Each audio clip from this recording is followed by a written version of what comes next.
Coming to you from Crunchyroll HQ, this is The Anime Effect. Each week, we bring you the latest news and views from the shows you love. It's pop culture through an anime lens. Today, we have a lot to discuss. We've got the 2024 Anime Awards coming up, with more presenters and performers announced this week. And a really awesome anime movie is coming to theaters here pretty soon. Yeah, it is. Yeah. It's a good time to be an anime fan, y'all. Welcome to the very first episode. We'll be talking about all this and more to see just how powerful the effect of anime really is. I'm your host, Nick Friedman. It's me, LeAlec Murray. And I'm Leah President. Welcome to the very first episode. Yes. I feel like at some point we should be live from, like, we should just do a whole Live from We should just try it But out. we're not an live. undisclosed location. No, we're not. The show is but- not live. We're not. This is not let's happening clarify, right this is now. not live. We have time to make mistakes, and you will never see them. Our editors are very good. Should we introduce everybody now? What's the best way to break the ice here? I mean, Why should I care? Yeah. I come from the world of journalism, Ooh. where we ask questions, Mm. where we learn everything, do lots of research. Getting to do that in anime is really cool. Uncle must do research. A curious mind. I just thought of a beautiful mind when you said that. That's like picture of Russell Crowe in my head. Of course. That was Russell Crowe, right? Ooh. I believe so. Yeah. That was- We're getting getting confirmation. Yeah, we're Thank getting you, that was Tyler. Russell Crowe. We have That was Russell Crowe. our Thank you. fact-checking desk says yes. No, I come from the world of journalism to join the anime industry and talk about amazing cartoons, Mhm. which is really why we're all here at the end of the day. Nice. What about y'all? It's a great segue because I also come from news, which is great. I come from broadcast news, whereas Nick comes from print. Print and So- digital. Yeah, we've got like a great mix of that. And I'm essentially living out my childhood dream of being able to work in anime and talk about anime and look at anime all the time, every day. Look around, though. So yeah, I'm also like, I'm going to be the one, which let's just get it out of the way because it's going to come up a ton. I'm basically the one who is going to find every reason whatsoever to bring up Attack on Titan. They will. Yeah. I am obsessed with it. I've got a tattoo of it. My desk is covered in AOT figures. The I interviewed desk part? Isayama. Wait a minute. Yeah, okay, hold on. Part? Pause it. Wait, we got to pause at that last part. What was that? I interviewed Isayama, and I was so Isayama, nervous. the creator of Of Attack on Attack on Titan. Titan. And it was the highlight of my life, and I'm still riding that wave, baby. I think the only Attack on Titan thing I have on my desk is Peak Card Titan, Best Girl. Yeah, best girl. Yeah. I'm not as high as Attack on Titan as you guys are, but we can discuss that at a later date. All right, yeah. I'll indoctrinate you eventually. But yeah, what about you? This is my turn. Last but certainly not least, I'm LeAlec. I do not come from the news world, but I come from the radio world. Did some DJing, work for some record labels, all to just circle back around and work in animation, which is something that I wanted to do probably since I was a kid. Every videotape that I owned in my library as a kid was like the orange Nickelodeon tapes or like Transformers or like Power Rangers, stuff like that. And I would always carry it around with me because like if there was no animation on TV, I had a tape. You're like, you got a VCR, right? You got a VCR? Like I'd go to the babysitter's house and be like, we're not watching game shows. I brought my own stuff. I got Rugrats on VHS. Just imagine you just like Baby walking LeAlec with like a this thing. suitcase. Like, pick it out. Like I literally had a box of VHS tapes that I carried around with me. Those things were sturdy, man. As long as you didn't touch the film. Yeah, bro. Like you could VHS forever. I'm like, pretty sure I had a loose VHS copy of Digimon the movie in a box in my parents' garage for 25 years. And it wow. works perfectly. I'm sure it does. If I remember correctly, my mom still has like half of my VHS collection. And I'm like, I bet you like every single tape in there works like right now. I'm like, Except for maybe yeah. like Lion King because I watched it with so much. I guess that's a good It stained segue with into my like tears. how much I obsess over physical media. Like, Oh, dude, yeah. I mean, Nintendo. It's only gotten like- worse as I've gotten older. Yeah. Has that happened? Has that Oh, happened to you yeah, guys yeah. too? Well, you know, Like, you get older, like you're like, wow, I have space to fill with shelves of stuff that I like to Yeah, stare at. yeah. And I've seen your shelves. Yeah. they're glorious. I mean, They're fantastic. We've got Nintendo games, Yeah. specifically Nintendo 3DS and DS. Yeah. Long live the dual screen handheld. Yeah. Bring back Nintendo. I'm going to talk about DS games way more than I probably should on an anime Nintendo podcast. should come back. It should. This is exactly what it's going to be. We're just going to keep going off the rails talking about like random stuff that we love. Speaking of the rails, you guys want to get back on them? Yeah, we should. Okay. We are so happy you guys are all here. Yeah. We're so excited to have you listen to us say nonsense for an hour every week. Yeah. But we got some really cool stuff coming for you guys throughout the season too. So I'm happy to be here with you guys. I'm happy to be here with you guys. I'm happy for everybody to listen. It's going to be chaotic and I love it. Yeah. All right, when we get back, we're going to talk Anime Awards updates and get into the news of the week. We'll see you there.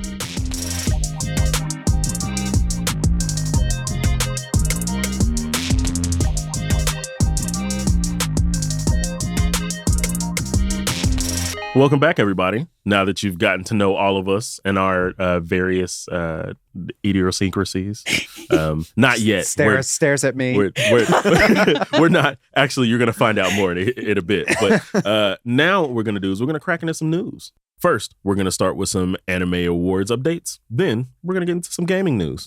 The news we're going to do every week. It's going to be everything that is important to anime culture, pop culture, and anything that is adjacent to. Yes, I'm going to tell you all about the hopeful 4K re-release of Tron Legacy that happens.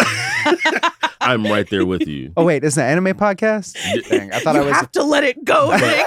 You have to let it go. I can. But there was an interview a couple weeks ago where the director said but it where's exists. the Tron anime? Oh, though, okay. so. Well, Tron anime would go pretty hard. Thank you. All right, first big update of the week. The Anime Awards are in a couple weeks here. So we want to check in at the beginning of every news segment to give you a little bit of update on what's coming. They're live from Tokyo, Japan, by the way. It's going to be amazing. Yeah.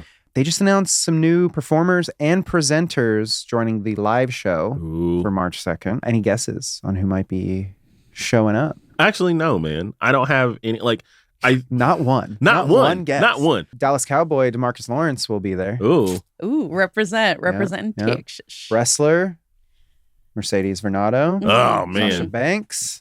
Yeah. It's Monet time, finally. And the performances, I think this is one of the pieces I'm really excited about. We've got Hiroyuki Sawano and Kota Yamamoto performing the Anime Awards theme song. Mm-hmm. Yes. We've got Yoasobi ahead of their Coachella appearance. Man. And Shingo 2 doing Battle Cry from Samurai Champloo to celebrate the anniversary. It's going to be a special night. They also revealed how you can watch. It's going to be on YouTube. It's going to be on Twitch. It'll be streaming live starting at 6 p.m. Japan Standard Time. Okay.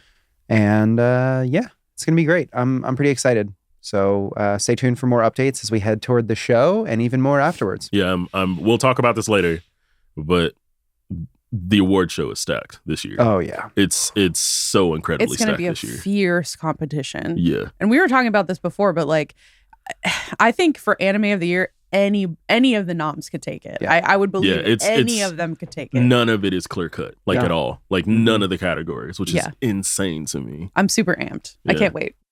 Speaking of being amped, this is a horrible segue. We're going to do really bad segues. I'm going to be like, speaking of Super Mario. We'll get better, you guys.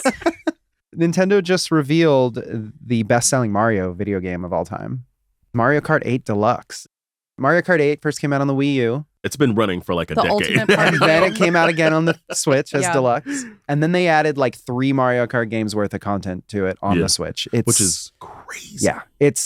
There's no contest. Like the greatest Mario Kart game of all time is Mario Kart 8 Deluxe. Yeah. I mean, Double Dash is a very close second, but yeah, for sure. Absolutely insane how they've been able to keep this game alive for so long. And Nintendo's been like really hitting it out of the park with like million+ sellers on the Switch, which as someone who loves first party Nintendo games, it's really exciting to see like series like Pikmin finally break a mainstream threshold. But specifically to Mario Kart 8 Deluxe dethrones the original Super Mario Brothers game from 1985. That's actually surprising. Yeah. Essentially, whenever I play Mario Kart, I just vibe. Like, I don't care if I lose. Just like everybody's one arm drifting. out. I still don't know how to drift. Like, let's go. No, we get super competitive about Mario Kart. You got to kind of straddle the left and right buttons while you're wiggling the stick. That's kind of how you. I'm here for vibes and friendship. So maybe you can show me how. Yeah. But you're not here for blue shells ruining lives. Oh, no, man. I feel bad. Like, I'll just withhold the shell because I'm like, my friends are behind me, bro. Like, I can't. Nah, there's no friendship in Mario Kart. That's true. You check it all at the door. Check it all at the starting line. Yep. That's going to end some friendships. All right. Question for y'all. What do you guys think is the least selling Mario game of all time? And it's not Mario Teaches Typing because I don't think it. I don't think that counts. Strikers, maybe? I mean, I love Strikers. That would be a shame because Strikers is a great game. is amazing. It's not Strikers. Really? Yeah. Interesting. So you're close though. Okay. It was also on the GameCube. Okay. It's also a sports game. I don't know. What is it? Mario Baseball. Mario Superstar Baseball, which is it's a great game. It's a phenomenal game. I wouldn't have guessed that one. Wow. I mean, all these games are good GameCube had a massive library. Still need the Mario basketball. So keeping it in the early 90s, on the other side of the console war, Sega. Did y'all see the trailer for Knuckles? Oh, listen. Good old Knuckles. Listen. Hold on. Listen. Knuckles is End that it there. dude. Cut it there. Just that. No, that. he is. I have such an emotional attachment to Knuckles as a character. So, like, when I was growing up, my cousin and her younger brother used to babysit me. And her brother had a Sega. The only game that I would play that you could get me to shut up for hours Sonic 3 and Knuckles was Sonic and Knuckles. Yeah. So Knuckles has been my guy forever. The fact that Idris Elba is the voice of Knuckles makes him double my guy forever. So when they were like, we're doing a Knuckles show, I was like, you say less. I don't care how much money I'm already paying for Paramount. I guess I'll go ahead and just slide you that extra $5 so I can add Showtime. So I'll just have everything. But no, man, I am super, super excited for this. I was a little hesitant at first because it's like, everyone's trying to do these like massive cinematic universes. But if you saw Sonic 2 with Knuckles in it, Sonic the Hedgehog 2, the live action, it's so good, man. He kind of stole the show a little bit. He did. Well, I would say between the Knuckles, like Knuckles showing up and then Tails also, like, it was just so endearing to kind of have like all three parts of the main Sonic Heroes team kind of like let's just keep it fun. Let's keep it fun. Honestly, it's super fun and I appreciate it. Yeah, and then Jim Carrey just basically being like, I'm at the end of my career. I'm just gonna be Eggman for the rest of it. Deal with it. And we're like, yeah, bro. And he gives one of the like best like villainous comedic performances. Dude, like so that dude good. he chews up the scene. He is so good. So Knuckles, which I think it's just called Knuckles. It's just Knuckles. Yeah. Is set between Sonic the Hedgehog 2 and the upcoming Sonic the Hedgehog 3 movie with Shadow.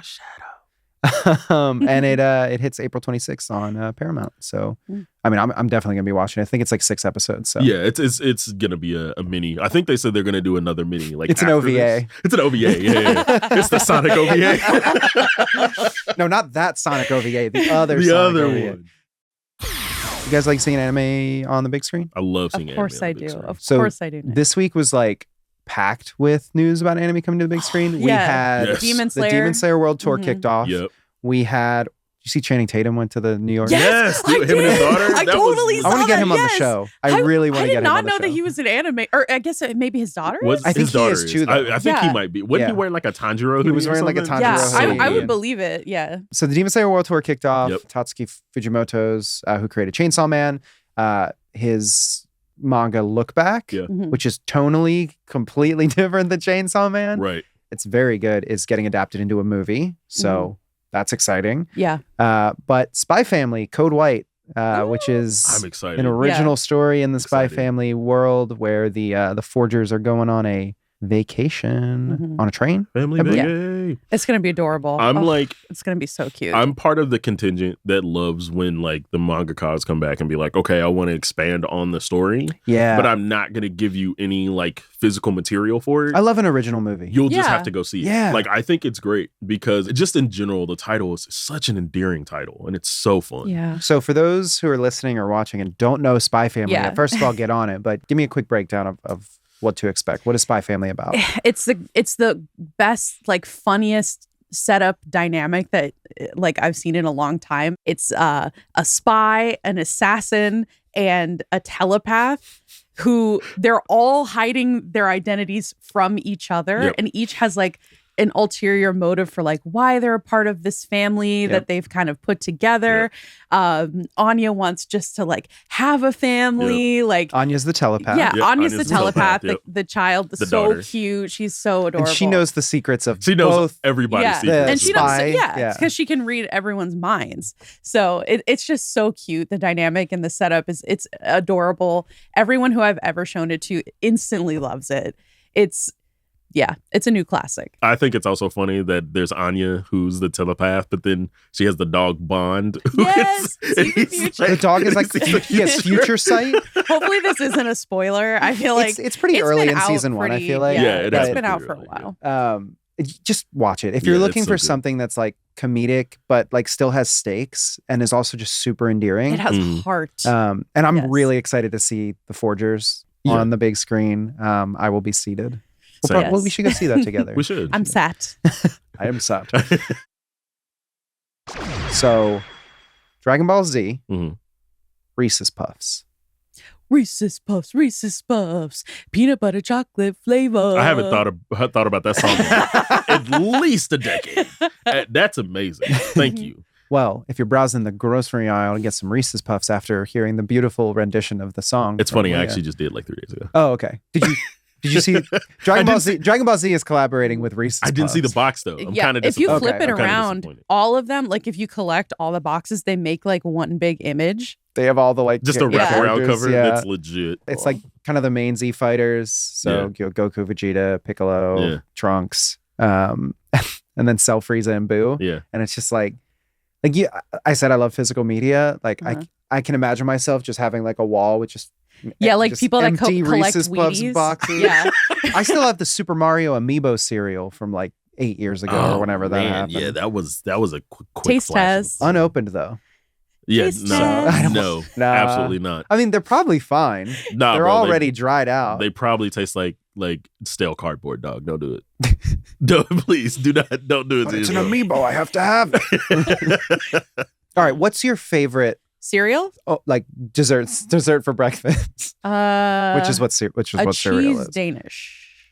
What's your favorite cereal? Oh, you said dessert for breakfast. That's because that's what cereal is. Essentially, yeah. Then ask that. I'm just kidding. Hello, sir. You need to be specific. God, Nick. Let's see. Maybe like. You look really serious right now. This is a serious question. Maybe. This is a question for the ages. Like the music just going off is. If you say tricks. I will not say tricks are for tricks are for kids. Grow up. I think probably I'm gonna have to say like a Fruity Pebble. Oh, that's a good pick. That's a good pick. Out of all cereal, that's the one with the best cereal milk. Ooh, that's a good point. What do you got?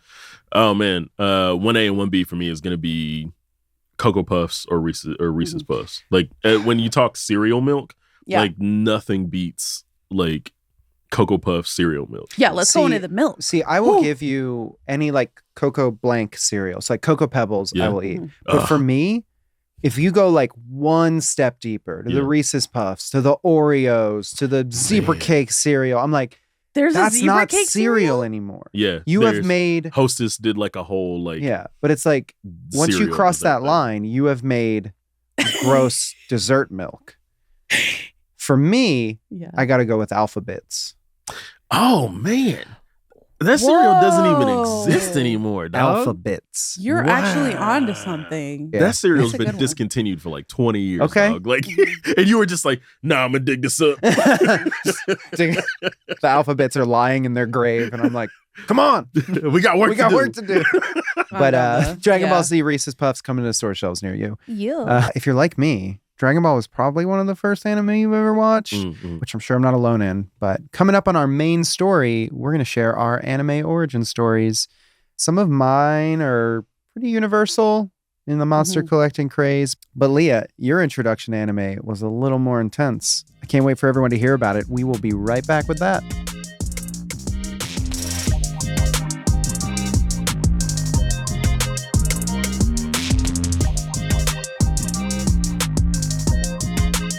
And we are back. It's time to reveal our anime origin stories.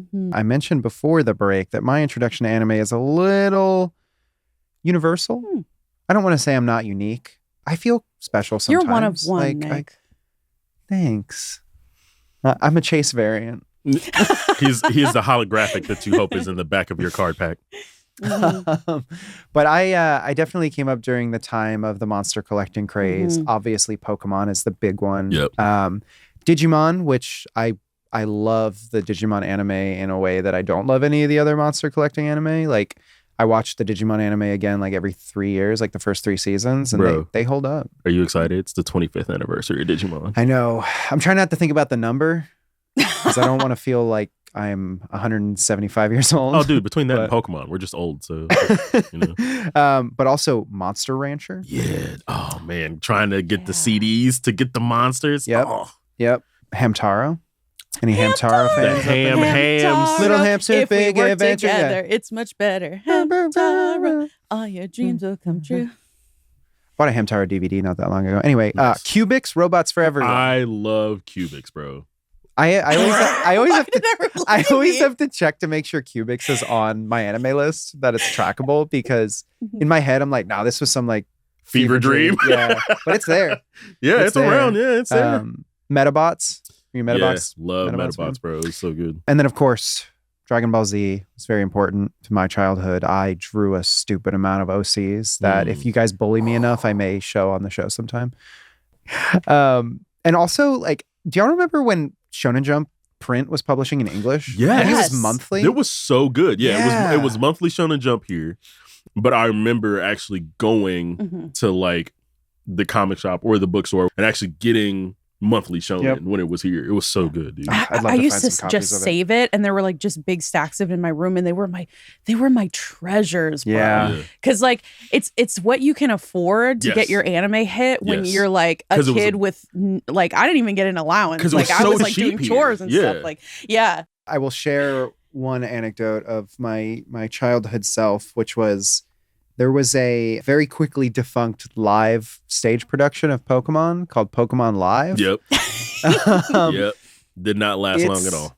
It's pretty aggressively upsetting Very. to look back on. It's like, kind of like the Ninja Turtles stage yeah, playing. but like, I love it. The soundtrack is incredible, by the way. it was. If you It get a really chance was, to listen to it, I don't know if there's any official way to watch or listen to Pokemon Live, but What was so traumatizing it was about it? like, I mean, the costumes are weird, but the music was great. And I was, 5-6 years old. Yeah. Like, I remember I had like one of those like lightsabers you get at Disney World, but it has a Pokeball at the top and it lights up. Yeah. No, I feel you, man. It's that was a dark time. So what about y'all? What are your anime origin stories? Well, I mean, I guess I'll go because I guess we have to save Leah's traumatic anime I know, story. you really built It's it not up. traumatic. It's just like, we're like, Pokemon, Digimon, Dragon Ball Z. And then Leah's like, So just in general, like my just animation journey, I felt was kind of weird. You brought up numerous times that we talked. So when I was like, yeah, Dragon Ball, like the original Dragon Ball was my first one. And it was like, pun intended, kind of chasing the dragon. Because I found it on whatever channel it was on. Could never find it again. And then Toonami happens on Cartoon Network. And I'm immediately ingrained in the culture. And it's crazy because a lot of people won't remember this. When Toonami first started, it was Moltar from Space Ghost that was running Toonami before Tom was created to run Toonami, and Tom has been running Toonami since then. But like when Toonami first started, it was like all the old like Hanna-Barbera like action cartoons like Galaxy Trio and Space Ghost and Birdman and Johnny Quest. Transformers would come on like off and on, and Thundercats. So I was watching all of that in the interim of like kind of tiptoeing into the anime thing. And then when Toonami as we know it in its current iteration happened, that's when everything popped off, right? Like racing home to watch Dragon Ball at 3:30 because like on the dot, Tom was going to be like, now for Dragon Ball Z. And you're like, oh my God. The other side of this was a huge Power Rangers kid growing up. I still say still am. Just now a Power Rangers tokusatsu adult.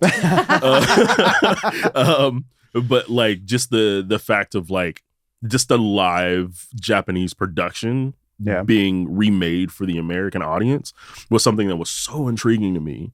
It was so new at the time too. It was so new. And then it just got worse as I got older because you're like, wait, there's more that we don't have. So it just evolved into the Chorus Sentai series, and then Kamen Rider and Godzilla and Ultraman. And that's when my superhero action kind of giant robots and monsters thing kind of formed, on top of the fact of collecting comic books as a kid, because that's how I learned how to read, actually. Nice. Like I hated reading as a kid.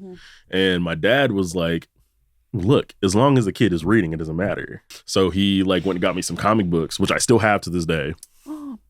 One of the ones he got me was like one of the first original issues of Black Lightning from DC. Nice. Yeah. I've read that comic so much just in the interim that I've like, the pages are worn, bro. Like the pages are they dead. crumble to dust as they turn but them. that's where just my love for physical media comes from that as well too. So it's like for the stuff that I really like, it's like, okay, I have to have these, which also kind of devolved into my action figure collection and my video game collection. So it's like looking in a mirror, man. I know, man. It's weird. But yeah, that's kind of where I started. It just kind of like, I guess, keeps evolving after that, because now like I'm working on a lot of like shoujo and like slice of life titles, and I'm like, my world is changing. So I have like this whole other like set of genres that I'm into now. Hey man, slice of life is where it's at. Yeah, don't underestimate the slice of life. Dude, like, speaking of slice of life. Oh no. you gotta go now. Give us the origin, Leah. There's only so much I can talk. So I can kind of relate to you guys. Like I was a Pokemon watcher. I grew up with like staying up super late to watch Adult Swim because they used to put like a bunch of anime on Adult Swim. And that was like the only place I could get it. Like my parents were a little stricter with like what they let me watch. And so I used to like sneak late at night to go watch it. And it felt so good. I was like, oh, because like I was always like so fascinated with it. Like there was just something where immediately when I bought my first volume of manga, like after saving up, I was like, I have to pick out one that my mom will let me get. So I'm going to pick a sports one. And so I picked out a basketball one. And it still plagues me to this day. And I was even looking for it this morning, but I cannot remember what it was. So you don't have the volume anymore? No. And like it got lost in the move. So what sport is it, you said? Basketball. So is it Kuroko's? It's not Kuroko's. It's not Slam Dunk. Okay. And I can't figure out what it is. There is one more that I can't. Yeah, there's another one out there I can't think of. I like looked through so many and I cannot find it. And I've been scouring the internet, and maybe one day in 10 years I'll be like in a used bookstore and I'll see it. My life will be like complete or something. We're gonna solve this now. Everybody watching and listening, please write into the show, help us out. Leah will be eternally grateful. The protagonist had black hair. Yeah. Early 2000s basketball manga. That isn't Kuroko's. That isn't Kuroko's or Slam Dunk. It was still coming out when it was like early thousands, like maybe 2005. Well, yeah, no, you guys help us out with this because I'm sure we're missing something. But seriously, this is your first official task from us. Do this, please. Yeah, it plagues That's right. me. The show's interactive. But yeah, so essentially, like anime and manga to me was something like that was sort of out of reach, but whenever I came in contact with it, I knew that it was just something I loved. And eventually I was able to like start collecting some volumes. I was like reading like Kimi ni Toroke and like really like slice of lifey fun things, but I also read like Rosario Vampire. And the funniest thing is like what I love about anime and manga is really the community that comes from it, because when I got into middle school, I was kind of like an outcast kid, kind of friends with everybody, but kind of a weird theater kid, I don't know if you can sense it. Hey, you know what? I feel like it's a huge part of all of our origin stories. But the coolest thing was I somehow was able to find people at my school who were also super interested in manga. And the crazy thing about it is they were from like every walk of life. Like there was like in this friend group, we had theater kids, we had jocks, we had like outcasts, like we had like it's the breakfast anime club. Yeah, it was like the Anime breakfast club. And we kind of formed our little unofficial like Genshiken. and each person would be like, hey, I bought this at, undisclosed bookstore. And we would like just have a book club and pass them around and talk about them. And I think that was like super formative for me because like it didn't matter how different we were. We had this shared interest that we all really loved. And it brought together this like really genuine, cool friendship that is hard to come across.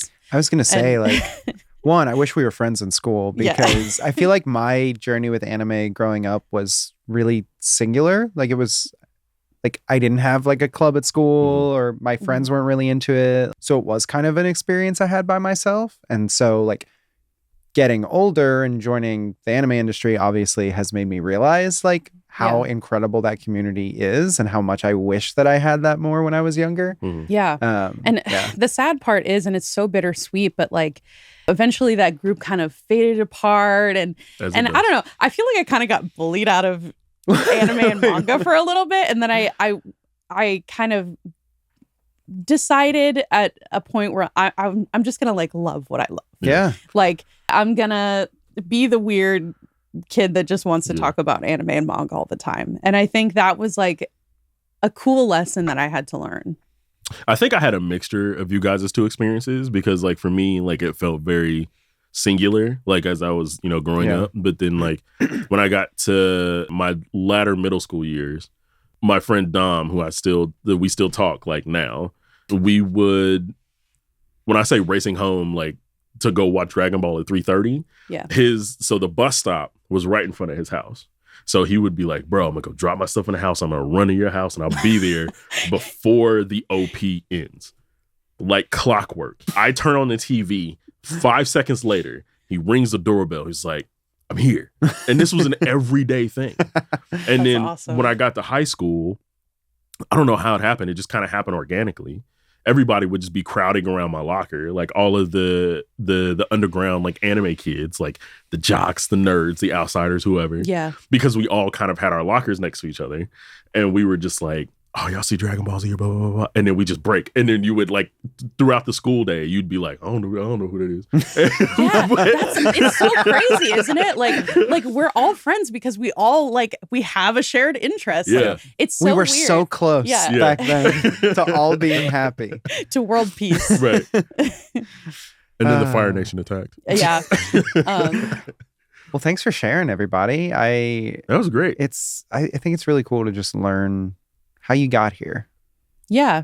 And as anime is like becoming more and more a thing that people like, it's awesome to I continue having that community with people. Yeah. And I think that we're a testament to that. Like we come from all different walks of life, but we love this thing and it brings us together and we're all like living our dreams out. It's a lot easier now. Like I feel like, now it's a lot easier to kind of like be in the conversation and be a part of. Well, to be who you want to be without having to like apologize for it ever. Yeah. Because that community piece you're talking about, like even with social media, you find those people immediately. You don't have to go looking. That makes sense. You can just start talking about the things you love and that crowd, they care who you are now. Yeah. It's cool. It's unlike anything else. Well, thanks, guys. For those of you listening or watching, if you want to share your anime origin stories with us, leave a 5-star review on Apple Podcasts. Please do. And if you could think of that basketball anime, please, or manga, please. It may have an anime now. I don't know. No, but seriously, we're working on getting kind of a setup for you guys to like write in and ask questions and stuff. But if you want to let us know your origins in the meantime, you can type them into those reviews as well. And we will, I'll read every single one of them. Next up, we are sharing our current anime and gaming recommendations that we think you will like. You, specifically you. Right there in this camera over here. Which camera? This camera. This one. All of them. Every week, we're going to give you some recommendations. They might be anime. There'll probably be some anime thrown in there. Yeah. But games, music, movies, TV, whatever, comic books, whatever, brands of vacuum cleaners. No, probably not unless someone pays us for it. What's the Venn diagram between people who listen to this show and people who are in the market to purchase a new vacuum? I'm in the market to purchase a new vacuum. My dog sheds so much. That are cleaning their house and listen to podcasts. It's a big circle. All right, this week I brought two. Okay. I started and finished a game in the last week called Grand Blue Fantasy Relink. Oh, dude, how is it? I just played the demo before I went out of town. Yeah. I'm so amped to pick it up. It was great. I really didn't know much at all about the Grand Blue universe because there was like a mobile game that came out in Japan only. My boy Mike has been trying to get me to play it for years. Really? Hold on, bro. Hold on, bro. And then there was the fighting game, Grand Blue Fantasy Versus. Which they're re-releasing or got re-released. Yeah. Which it's great. The animation that always looked great, but I checked out the demo for this RPG. It's got former Final Fantasy staff. They got Uematsu, who did music for Final Fantasy. I thought it was great. It's like a really tight, 15-hour action RPG. Oh, wow. I expected it to be a lot longer. Probably because I'm still in the middle of playing the last Tales game, and that's that's 385 hours, which is great if that's what you're looking for. But for me, my gaming time can be limited. So yeah, definitely recommend that. Check it out. And then my anime rec for the week is I don't know if y'all are watching this, but Metallic Rouge. Yes, that's dude. I was gonna say Metallic Rouge. Yeah, it's so cool. It's essentially a tokusatsu show. Yes, I'm watching it. I knew you were gonna say that because you loved cyberpunk. Yeah, it's just the vibes are really so solid. good. It's got such a really great atmosphere to it. Yeah. It's also Bones, the studio who brought you Mob Psycho, My Hero, Full Metal Alchemist Brotherhood. This is their 25th anniversary project. Yes. Which, if you haven't heard, Crunchyroll, I think, dropped the first part of a documentary series about the 25 years of Bones. So when you guys listen to this, you'll be able to watch that first episode. But Metallic Rouge feels like such a celebration of what they're so skilled at. It really is. It really is. So if you like mecha, if you like tokusatsu, like you said, if you like anything that Bones has done in the past, which you probably do. You've probably at least one Bones title in your life. Then definitely check out Metallic Rouge. Yeah, for sure.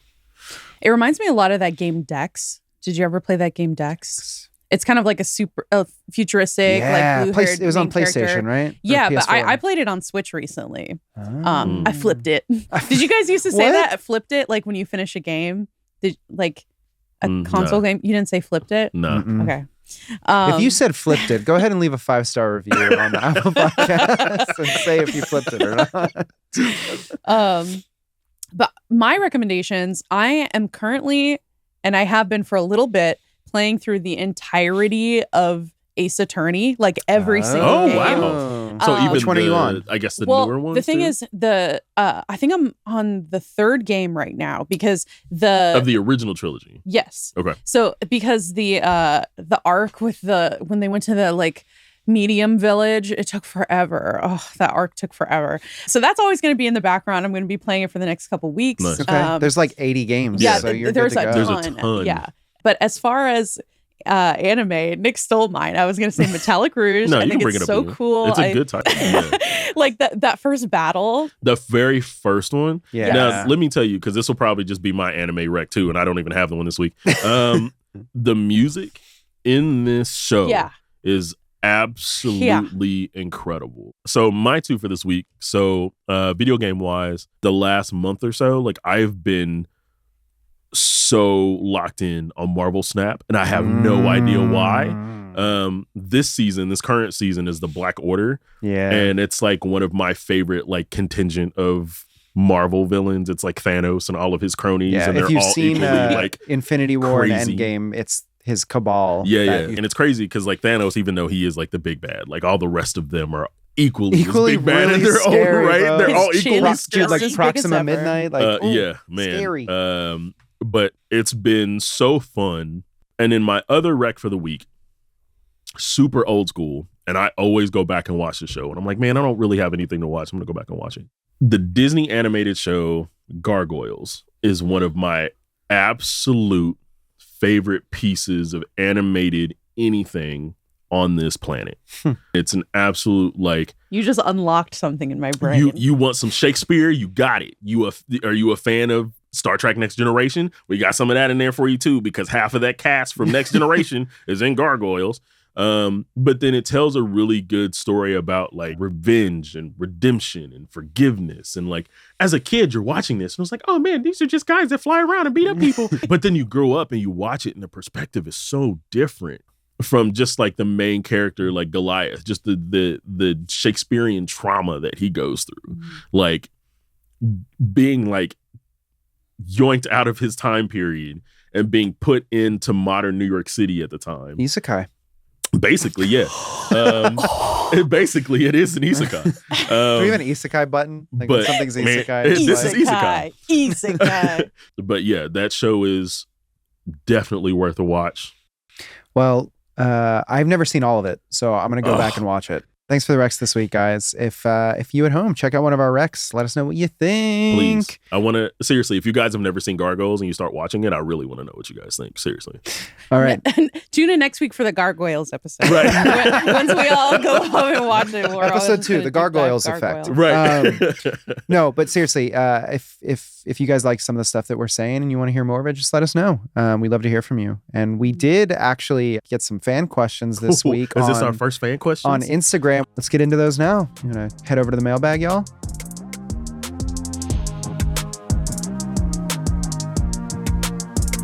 All right. Welcome to this week's mailbag. Every week on the show, we will take a handful of fan questions and answer them on the show. Our first question comes from Queen Phoenix on Instagram. Their question is... Hey, Queen. Their question is, how many anime genres can you name off the top of your head? Shoujo. Isekai Shonen. button. Isekai. I guess horror would be one with like Ito. Slice of life. Action, shonen. Mecha, yeah. Ecchi. Cut the cameras. Cut it. Just we're Cut done. the cameras. We're done. I'm gonna say tokusatsu because I'm that guy. Okay. It is a genre. Yeah. Sports. Sports. Yeah. How can we forget sports? And we just had this whole I know. Romance. Romance. Comedy. Yeah. Romantic Rom-com. comedy. There's pretty much the same genres that you can find in like For pretty any much media. anything, yeah. You'll find some. If you like some weird niche thing, it probably exists. It You know- definitely exists. And music is another And genre. yeah, It's music. another genre. And gaming. Music make you lose control. No, Leah, I think you bring up a good point. Not that point about music making you lose control. does make you lose but, control. It does make it me does. lose It control. definitely does. But yeah, there's a genre for everyone when it comes to anime. Yeah. So thanks for the question, Queen Phoenix. Queen. And this next question comes from Jazz S 1994, who says, "What makes the perfect first episode to bring in people who have no knowledge of a series?" This is hard because That's I'm of the always a school of loaded 3 question. episodes. You need to give You it gotta the have the 3-episode 3 rule. episode rule. Yeah. So, however, I like one that ends the first episode with a little bit of mystery. Like cliffhanger? Yeah, or like just a Promise intrigue? Neverland moment. Okay. Where it's like, oh my God, like it doesn't funny. have to be quite so Shyamalan, but something that leaves you like wanting to, you can't wait to click the next episode. Yeah. Which they're not hard to come by. Yeah. We've had a lot in the past couple seasons for sure. I feel like for me, it comes down to, I don't want to use the word vibe again because I feel like I've said vibe like 100 times, but Do it. it's really atmosphere of a show. So like one of the genres that I really like is kind of slice of life and just like ways that anime makes you feel nostalgic about real life. So shows like Laid Back Camp, which has that like very like childhood feeling of like hanging out with your friends and going on an adventure, but it's just super chill. Do It Yourself, which is about a group of kids who are in like a do-it-yourself club at school, and their goal is to build a tree house. But that first episode is so like just like slice of life, just like I remember what it was like to be a kid in school. But even shows like Insomniacs After School or Call of the Night, which both of those shows, their atmosphere from episode 1 has this like Kickoff. it's 4 a.m. You're 14 years old, somehow you're still awake because Yeah. you've been playing Halo 3 all night. Yeah. And you're too jazzed on Mountain Dew. But you're just like, you're thinking about your crush Yeah. and like just that feeling of nighttime in the middle of the night as a kid. And so, yeah, atmosphere and vibe is probably the thing that will Nighttime, really draw me nighttime. in on a first episode. I'm just going to say the first episode of Full Metal Alchemist Brotherhood. Like, I feel because it doesn't pull any punches. It just drives you right in. Yeah. And they're chasing this fugitive and you're like, you have no idea what's happening. Like, just stuff is just popping off and you're like, oh, it's alchemy. And then, But it doesn't stop to need to explain. But it it so does- it's yeah. like this confidence. yeah, exactly. right? It doesn't stop to babysit you and be like, oh, hey, Yeah. by the way, this is what this is. And then And shout out female writers. when you see Edward and Alphonse for the first time, you automatically know that they're those dudes. Shows that are so confident in what they're doing, to your point, without Yeah. having to hold your Explain it to hand. you. But Exactly. what do you think makes the perfect episode 1? Let us know. For sure. Guys, I think that's the end of our first Is that- episode. is that it? That's all. Did we do it? Is that a wrap? Did we do it? Thank you, everyone, for joining us for the first episode. Everybody grab your poppers and your champagne bottles and Did you have fun? whatever else you got to do. Yeah. Did you have fun? Did you have fun? Yeah, seriously. No, I'm super stoked. I know I said this before, but I'm super stoked to be sitting here with you guys every week to be doing this because we're going to talk about some really cool stuff. Yeah, we got some really awesome guests coming up too. Oh, I man, am we so do. excited. I'm There's a really lot in excited. store. I'm so excited. Thank you, everyone, for joining us for the first episode of The Anime Effect, brought to you by Crunchyroll and the folks over at Sony Music. Please be sure to subscribe so you never miss an episode. Smash that like button. Crunchyroll Presents The Anime Effect is hosted by me, Nick Friedman, LeAlec Murray, and Leah President. We are executive produced by Jonathan Hirsch, Shar Morris, and also me. Our lead producer is Carla Carnero. Patrick Emile edited and mixed this episode's audio, and Tyler Lucas filmed and edited the video. Our head of production is Sammy Allison. Special thanks to Tamika Balance-Kolasny and Lauren Moore. We'll be back next week with even more anime. Can you believe it? There's nothing you can do about it. There's nothing you can do about it. We're still here. We're gonna an be unstoppable here. train. We're the Mugen train. See you next week, guys. Later days.